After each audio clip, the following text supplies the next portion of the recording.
So we are on a differentiation by definition na tayo. So we have here your constant rule, your differentiation rules.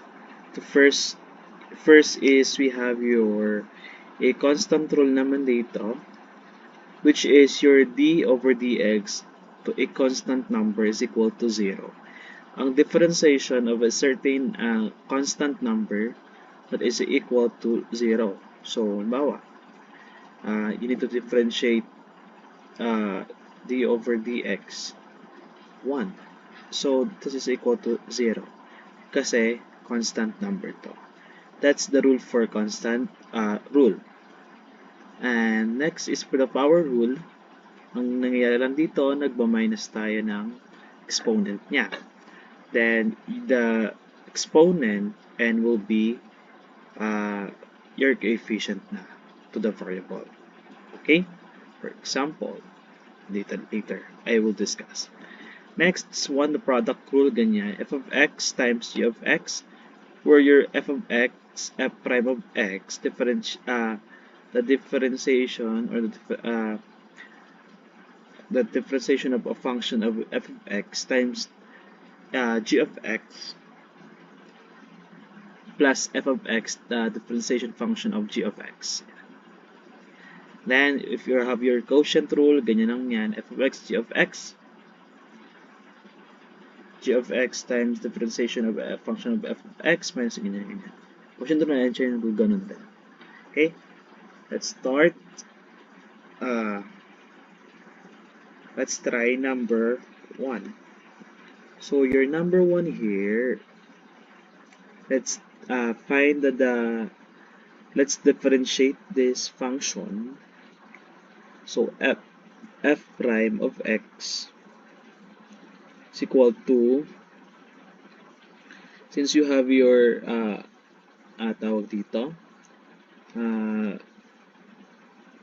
a power or exponent na 2, it becomes 8 times natin dito sa coefficient natin. Magiging coefficient natin siya 2 times 5 times your variable x, then minus 1 and minus 1, 2 minus 1. Then you have your constant here. So magiging, kapag dinifferentiate natin, magiging 0 lang yan. So minus 0. So your f prime of x is equal to 2 times 5 is 10 x. Okay? This is 0 na din. No need to write. Okay? So, let's it's the answer for the first one. Next naman, we have your a f of x, function f of x equals to 4x. So, f prime of x is equal to, so, may invisible na ano ka dyan, na power. Pupunta siya as your coefficient. 1 times 4, then your x becomes x raised to 0. So x raised to x of 0, x raised to 0 is still 1. So your f of x, f prime of x, is equal to 4. Okay? That's your answer. Okay, next.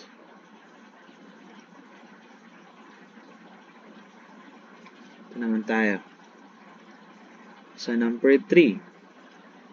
You have your numerator and denominator. So, ang denominator mo, this is under quotient rule. This is your f of x, and this is your g of x. Yung denominator mo dyan ay your g of x. So, under quotient rule, kapag ganyan, your answer would be the g of x times the differentiation of your function f of x minus f of x times the differentiation function of your g of x divided by your g of x squared. Okay? So, let's differentiate muna your g of x. Okay? Since you have your f of x, okay, f of x is equal to 2x cubed. Your g of x is equals to 3. Constant. If you get your f prime x and g prime of x, g prime of x is 0 kasi constant. So, f of x na lang. F prime of x, 3 times, no? 3 times 2 is 6x. 3 minus 1 is squared. So, 6x squared. Okay? Let's substitute here. Your f prime of x is equal to g of x na 3. Your f of x is 6x squared minus f of x is 2x cubed. G prime of x is 0. Okay?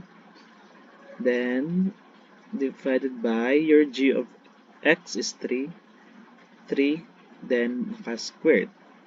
So, simplifying, your f prime of x is equal to 18x squared minus 0 all over 9. 3 squared is 9, or this is equal to 2x squared. Ayan lang po yung sagot. Okay?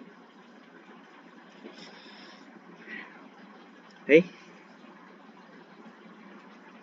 Next is naman?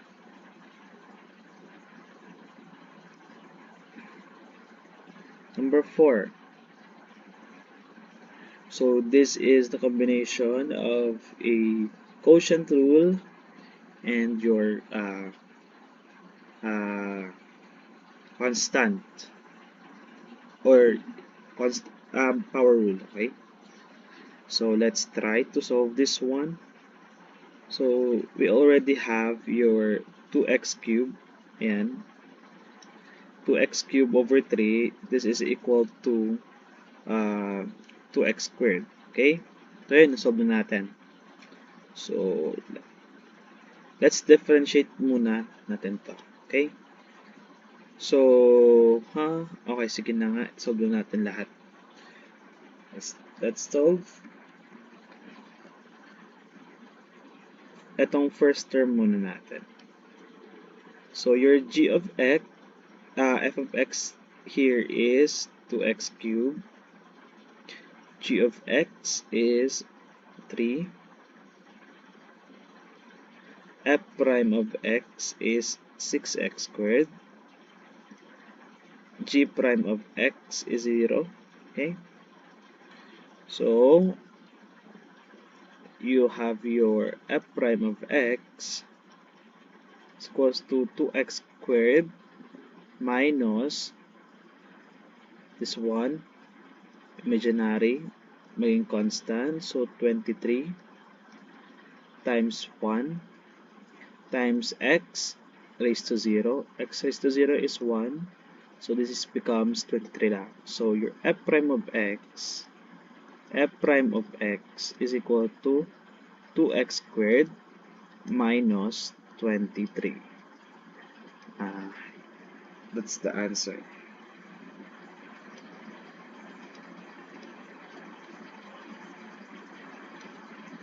Okay.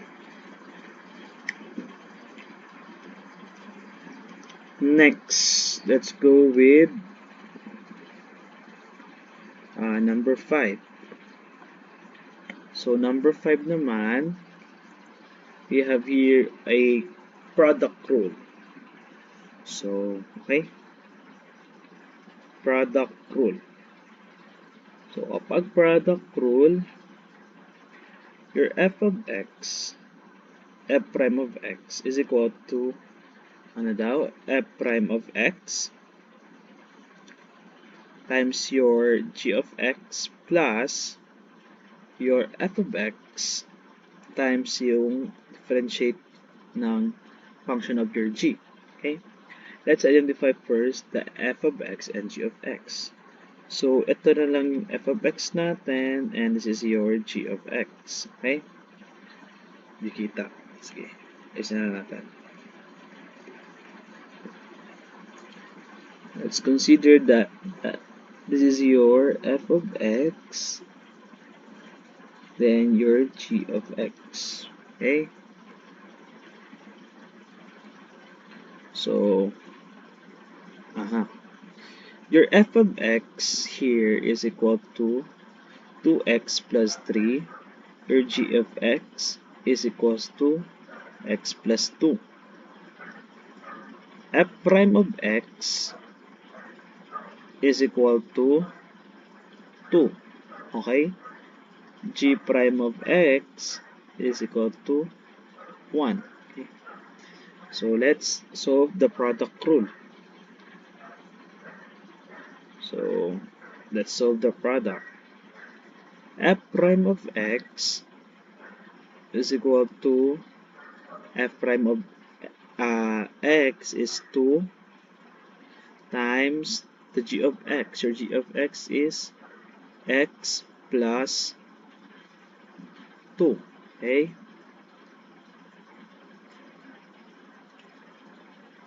Plus f of x na 2x plus 3 times g of x na 1. So, simplifying, this will become distribute. We have to distribute na lang. Okay?